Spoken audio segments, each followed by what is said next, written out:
Market में नई नई बुक आएगी, आपको देखने में अट्रैक्टिव लगेगा, लेकिन ज़्यादातर लोगों को पता ही नहीं है कि बिहार एसएससी का सिलेबस भी है। एकदम आपका सेल्फ स्टडी रहा था किसी टीचर से? अगर किसी का पढ़ा हुआ है तो रिवीजन कीजिए, नहीं पढ़ा हुआ तो फिर भी स्पीड बढ़ाना और एक्यूरेसी लाना होता है, इससे आप बहुत कुछ सीख जाइएगा। कितना सिलेबस खत्म हो जाने के बाद टेस्ट पर आना कुछ चाहिए? चीज़ें नई हैं जो लगा कि पहली बार हम इसको देख रहे हैं, ऐसा तो कुछ हम देखे नहीं, तो उसको नोट कीजिए। 80% अगर आप कंप्लीट कर लेते हैं तो आपका कोई भी रिजल्ट होगा, जितने भी लोग सक्सेसफुल हुए हैं, पहली बार नहीं है किसी। बिहार एसएससी सीजीएल 3 का फाइनल रिजल्ट आ चुका है और ऐसे में आज के इस इंटरव्यू सेशन में हमारे साथ हैं आलोक कुमार सर, जिन्होंने कि इसमें फाइनल सिलेक्शन ले लिया है और इन्होंने असिस्टेंट सेक्शन ऑफिसर का पद ऑप्ट किया है। तो चलिए सर से बातें करते हैं और इसकी पूरी जर्नी को टटोलते हैं, जानते हैं कि इन्होंने अपनी पढ़ाई के दौरान किस खास बुक लिस्ट का प्रयोग किया था, क्या इसकी स्ट्रैटेजी रही थी पढ़ाई के दौरान। इन्हीं चीज़ों को जानेंगे और जानेंगे कि बिहार एसएससी 10+2 का जो एग्जाम होना है उसके लिए छात्र किस प्रकार से तैयारी करे कि कम से कम टाइम में अधिक से अधिक चीज़ों को गेन कर सके। तो चलिए सर से बातें करते हैं और इन तमाम चीज़ों को जानते हैं। Sir, congratulation for your massive success. बहुत बहुत धन्यवाद सर आपका। मैं जानना चाहूँगा आपका एक ब्रीफ जर्नी जो कि मोटिवेशन का भी काम करे और यहाँ तक पहुँचने के लिए आपने किन किन परिस्थितियों से होकर गुजरा, कौन कौन से एग्जाम को फेस किया, कहाँ फेलियर, कहाँ सक्सेस मिला? ब्रीफ में तो यही है कि 2020 में एनआईटी कुरुक्षेत्र से मेरा बीटेक कंप्लीट हुआ, तो लॉकडाउन का समय था वो, तो फिर तैयारी शुरू किए, मतलब बिहार के एग्ज़ाम का। तो सबसे पहले तो बीपीएससी था, टारगेट दिसंबर में बीपीएससी का प्रीलिम्स होना था, और मई और जून में तैयारी स्टार्ट की है, तो फिर थॉरोली स्टार्ट हुआ तैयारी, तो फिर प्रीलिम्स दिए, उसमें हो गया 66 से, लेकिन मेंस नहीं, मतलब फाइनल सिलेक्शन नहीं हुआ उसमें। तो इसी तरीके से 67 दिए, उसमें भी नहीं हुआ, 8 भी दिए, नहीं हुआ, अभी 9 चल रहा है।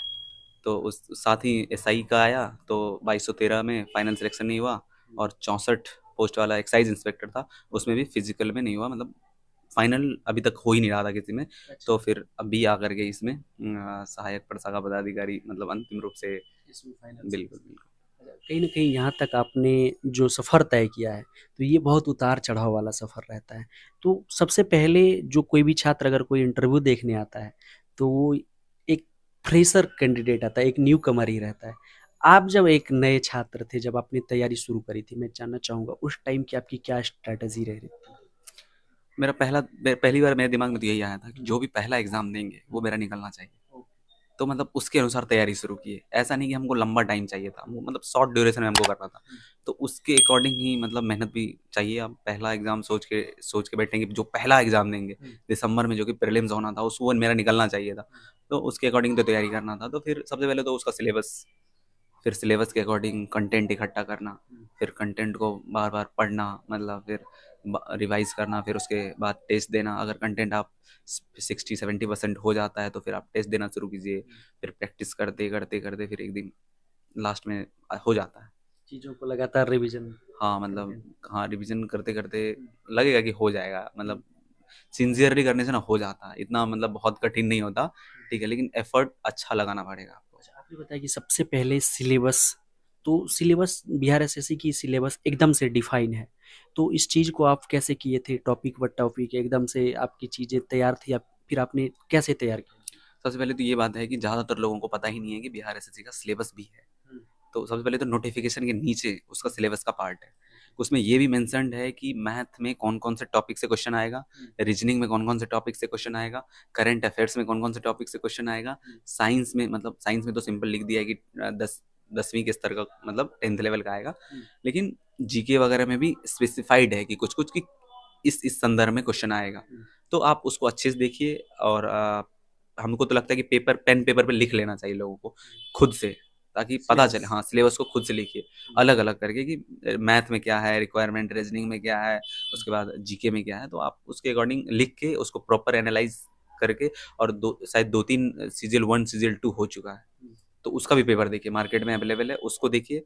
तो उसको सिलेबस से मैच कीजिए, आपको कहीं ना कहीं मतलब संपर्क मिलेगा उन दोनों में, और फिर वहां से आप अपने दिमाग को कुछ इनपुट दीजिए कि हाँ, हमको किस डायरेक्शन में जाना है, तो फिर अच्छा होगा आपका। अच्छा, तो कहीं न कहीं आपने सिलेबस मान के चलिए कि कोई सिलेबस लिया और उसके सारे टॉपिक देखें, तो उसके अनुसार कहीं न कहीं बुक की तरफ जाना पड़ता है, रिसोर्सेज़ की तरफ कि हम इन चीज़ों को कहाँ से ज़्यादा गेन कर पाएँ। तो आपका क्या बुक लिस्ट रहता था कि मान के चलिए अगर कोई जीके पढ़ रहा है, तो जीके में वो खोजता है कि बेस्ट से बेस्ट बुक क्या हो सके, तो कई लोग सजेशन देते हैं कि हमने ये पढ़ा, ये पढ़ा, ये पढ़ा। आपका क्या बुक लिस्ट रहा? देखिए, सबको कोई ना कोई सजेस्ट ही करता है, तो हमको किसी दोस्त ने ही हमको भी सजेस्ट किया था कि आप अगर बिहार का एग्ज़ाम देना है आपको, तो आप घटना चक्र पढ़ लीजिए।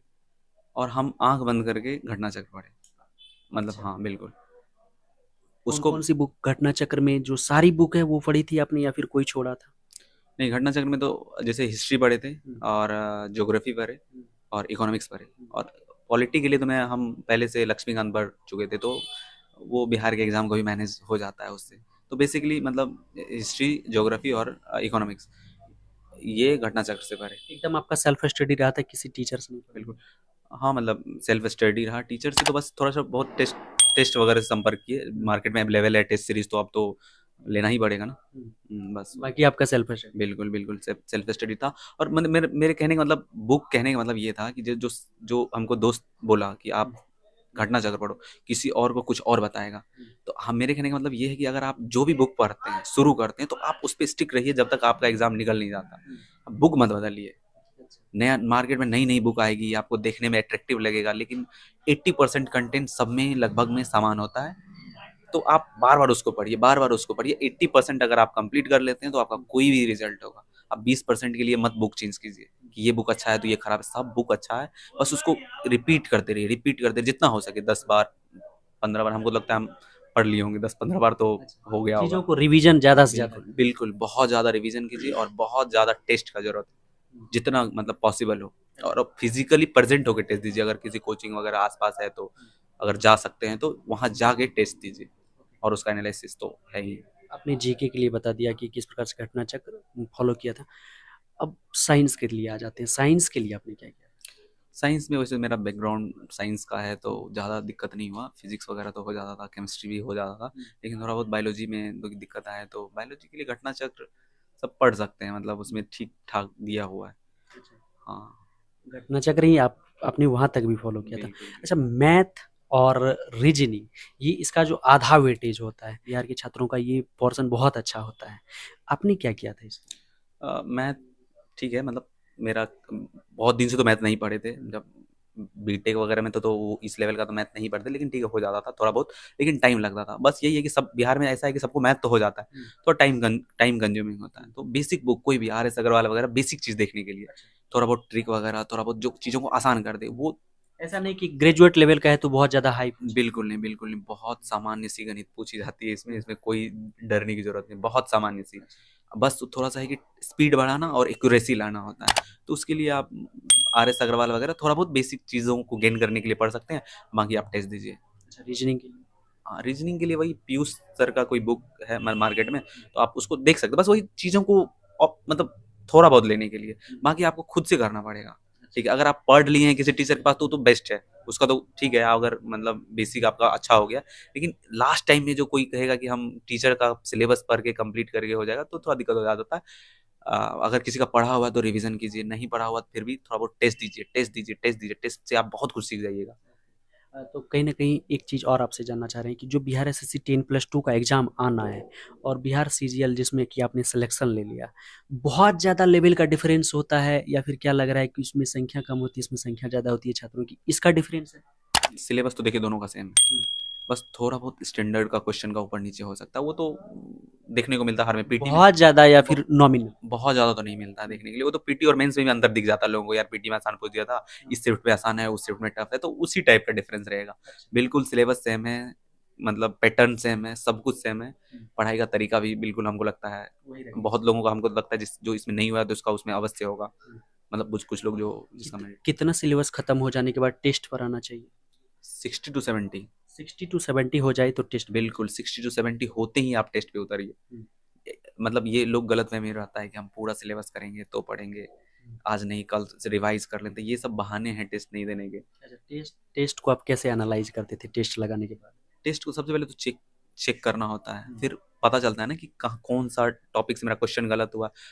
सब लोग को पता होगा कि 10 तो उसको तुरंत निकल आता है, सिली मिस्टेक डेली, ओ सिली मिस्टेक।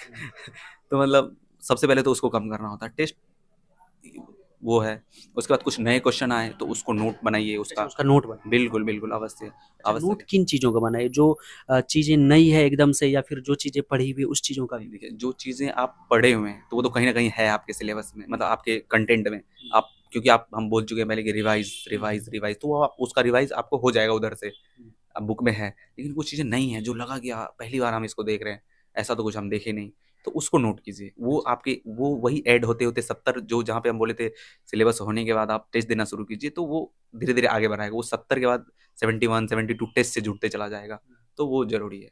अच्छा, फिर टेस्ट में आप बातों को आगे करिए कि टेस्ट को कैसे एनालाइज करें। हाँ मतलब तो एक तो वही है कि टेस्ट दे के आए, मिला है, फिर वो तो तुरंत पता चल जाता है कि 5 सिली मिस्टेक की है। सबसे पहले तो वही है कि सिली नहीं करना, डेली आएगा दिमाग में यार सिली मिस्टेक नहीं करना। तो फिर उसके बाद कौन कौन सा क्वेश्चन गलत हुआ, मतलब हिस्ट्री के सेक्शन से कहाँ से गलत हुआ। अच्छा कभी कभी ये लगता है कि यार ये तो मतलब मेरे बुक से बाहर का है, हो सकता है। टीचर क्वेश्चन सेट करते हैं तो वो कुछ नया सोच के करते हैं हमेशा, कि कुछ अलग दें कुछ अलग दें, वो तो मज़ा भी आता है थोड़ा कुछ अलग देख के। बार बार रिपीट में भी अच्छा नहीं लगता, कि लगता है यार वही तो पढ़ें कुछ नया। टेस्ट से होता है ना, टेस्ट गेन करने के लिए होता है, तो मतलब वो उसको एनालाइज कीजिए कि कहाँ से आ रहा है। अगर आपके जो कंटेंट है उसमें नहीं है तो थोड़ा बहुत देख लीजिए बाहर से उसके और डिटेल में उसके बारे में, तो वो धीरे धीरे आपका कंटेंट को एनरिच करते चला जाएगा। वो वही प्रोसेस है। कितने टेस्ट लगाते थे आप, सप्ताह में 1, दिन में 1, या 3 दिन में 1, या 4 दिन में? नहीं मतलब यहाँ पे मेरे बगल में प्लेटफॉर्म था, तो प्लेटफॉर्म में इसके लिए तो बहुत सारा टेस्ट लिया वो, तो जितना भी टेस्ट हुआ उसका तो दिए फिजिकली जाके। अच्छा। और भी आसपास 2-4 कोचिंग हैं तो उसका नाम तो मतलब ठीक है, तो वहाँ भी जाके दिए। और मतलब टेस्ट जितनी भी अवेलेबल हो जाए ज़्यादा से ज़्यादा लगाएं। बिल्कुल हमको तो लगता है कि फिजिकली जाके देना चाहिए, अगर सप्ताह में 3-4 हो सके तो। और बाकी सेट प्रैक्टिस तो मिलता ही है मार्केट में, तो वो लेकर के खुद के रूम पे भी बनाइए, अगर सिलेबस कंप्लीट है तो बस। अगर 2-3 जितना करंट अफेयर्स के लिए क्या रिसोर्स रहता था? करंट अफेयर्स के लिए तो बस वही है मैगजीन एडुटेरिया पढ़ना शुरू किए थे और आखिरी तक वही पढ़ रहे हैं। एडुटेरिया को शुरू से लेकर अभी तक जी, फॉलो जी, कर। बहुत लोगों को लगता है कि स्पीडी, मतलब बहुत लोग स्पीडी पढ़ते हैं, तो ठीक है जो जो पढ़ रहे हैं। मेरे कहने का मतलब जो जो पढ़ रहे हैं, किसी के कहने पे बदलाव नहीं करना चाहिए। जो आप पढ़ रहे हैं उसको बहुत अच्छे से पढ़िए, सब कुछ बराबर ही हो। जो साथ है तो वही वही वही जो पास है जो साथ है जिसको आप पढ़ चुके, क्योंकि लोगों के मतलब थोड़ा सा माइंड में ये हो जाता है ना मेकअप की, हाँ हाँ स्ट्रक्चर आ जाता है उस बुक का उसका, तो मतलब आप बस रिविजन कीजिए उसको बार बार। जैसे एडुटेरिया ही अभी तक हमको लगता है कि 7-8 अपना वो निकाल चुका होगा, हम 7-8 पढ़े होंगे जब से तैयारी शुरू करें। तो उसके अलावा हम स्पीडी वगैरह बहुत लोग पढ़ता है इधर उधर, नहीं पढ़े हम। फाइनली जो बिहार एसएससी 10+2 का एग्जाम देंगे, उसके लिए आपका क्या मैसेज होगा? उसके लिए तो बस यही है कि करते रहिए बस, थोड़ा असफलता वगैरह से तो नहीं डरना चाहिए, क्योंकि यहाँ पे बहुत लोग जितने भी लोग को जितने भी लोग सक्सेसफुल हुए हैं, पहली बार नहीं है किसी का, सब 2 बार 3 बार 4 बार, हम खुद 5 बार, मतलब बहुत सारे एग्जाम में मेरा नहीं हुआ फाइनली। ठीक है थोड़ा उदास होते थे, लेकिन चलो हो जाएगा, मतलब ये सोच के। और आसपास अच्छे लोगों को रखिए, ठीक है। आपका रूममेट अच्छा होना चाहिए जिससे आप कंफर्टेबल हो। उसके बाद घर वालों से थोड़ा सा सब माहौल अच्छा होना चाहिए, दोस्त अच्छा रखिए। थोड़ा रूम में मतलब सीरियस होने के चक्कर में डिप्रेस मत होइए, थोड़ा सा बाहर भी घूमिए। यहाँ पे तो पटना में अगर रह रहे हैं तो गंगा घाट तो बेस्ट है ही, वहाँ जाइए थोड़ा सा घूमिए। मत बस यही है, पढ़िए अच्छे दोस्त रखिए और थोड़ा सा मूड को लाइट रखिए, डिप्रेस मत होइए पढ़ने के चक्कर में बस। बहुत धन्यवाद आपका समय देने। जी जी बहुत धन्यवाद आप। देखिए अभी हमारे साथ आलोक कुमार सर थे, जिन्होंने कि बताया किस प्रकार से इन्होंने बीएसएससी सीजीएल 3 में रिजल्ट ले लिया, और उसी का एकदम same to same syllabus Bihar SSC 10+2 में। तो इसमें किस प्रकार से तैयारी करनी चाहिए, इन्होंने किस बुक को फॉलो करा था, और क्या स्ट्रैटेजी अपनानी चाहिए 10+2 वालों को, सर ने सारा कुछ एकदम से साफ कर दिया, बताया अपना बुक लिस्ट, अपनी स्ट्रैटेजी, क्या कुछ टेस्ट में करना चाहिए, कैसे रिविजन, कैसे नोट्स तैयार करनी चाहिए, सर ने सब कुछ पर बात किया। आई होप कि ये सेशन आपको पसंद आया होगा। मिलेंगे आपसे बहुत जल्द एक हेल्पफुल सेशन में। जय हिंद।